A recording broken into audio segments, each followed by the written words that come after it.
வணக்கம் என் அன்பிற்குரிய நண்பர்களே, மாலை பேச்சில் உங்களை நான் வரவேற்பதில் மிகுந்த மகிழ்ச்சி அடைகிறேன். அண்ணாமலை மட்டும்தான் பிஜேபியில ஒரு யங் ஜெனரேஷனாக பலம் வந்து கொண்டிருந்தார், பலம் வந்து கொண்டிருக்கிறார்.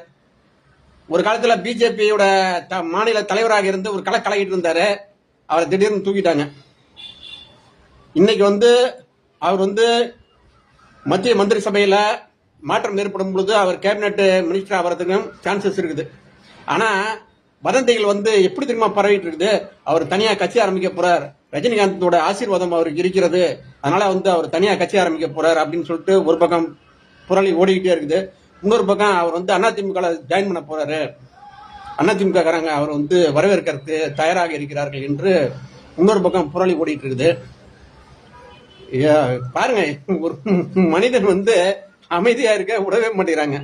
ஆனா அண்ணாமலை என்ன அப்படின்னா ஒரு எதிர்கட்சி தலைவர் மாதிரி நடந்துக்கிட்டாரு. டிஎம்கே இருக்கிறப்ப டெய்லி பிரஸ் மீட் தான், டெய்லி லைம் லைட்லயே இருந்துட்டு இருந்தாப்புல. அது அண்ணாமலை மட்டும்தான் பண்ண முடியும், வேற யாருனாலையும் பண்ண முடியாது தமிழ்நாட்டுல. அந்த ரோல் இருக்குது பாத்தீங்களா, எப்படி எதிர்கட்சி தலைவராக இருக்க வேண்டும் என்று அவரை லண்டன்ல போய் ஒரு 6 மாசம் படிச்சுட்டு வந்தார் நினைக்கிறேன் அரசியல். அதனால அண்ணாமலை பற்றிய புரளிகள் ஏகப்பட்டது கிளம்பிட்டே இருக்குது. அவர் மத்திய அமைச்சரவையில் இப்பொழுது மாற்றம் ஏற்பட போவது உறுதி. அது எல்லா பத்திரிகையும் வந்துருச்சு. அப்பொழுது திரு அண்ணாமலை அவர்களுக்கு ஒரு முக்கியமான போர்ட்போலியோ ஒதுக்கி கேபினெட் அமைச்சராக்கி 2029 தமிழ்நாட்டில் ஒரு 10 இடத்துலயாவது பிஜேபி ஜெயிக்கிறதுக்காக ஒரு வியூகம் அமைத்து கொண்டு உள்ளார்கள். எப்படியாவது நம்ம ஜெயிக்கணும்ப்பா. நம்ம பெங்கால்ல ஜெயிச்சிட்டோம். பெங்கால 15 வருஷமாக அசைக்க முடியாத சக்தியாக விளங்கி வந்த மம்தா பானர்ஜியை தூக்கி போட்டோம். அசாம்ல 15 வருஷமா நம்ம ஆண்டுகிட்டு இருக்கோம். 10 வருஷம் ஆயிடுச்சு, இன்னும் 5 வருஷத்துக்கு பிடிச்சாச்சு, எல்லாத்தையும் பிடிச்சாச்சு. பஞ்சாபை தவிர கீழே சவுத்தை தவிர எல்லா பக்கம் பிடிச்சாச்சு. ஆனா தமிழ்நாட்டு மேல அவங்களுக்கு ஒரு கண்ணு இருந்துகிட்டே இருக்குது. அந்த கண்ணாக இருப்பவர் யார் அப்படின்னா அண்ணாமலையார் தான்.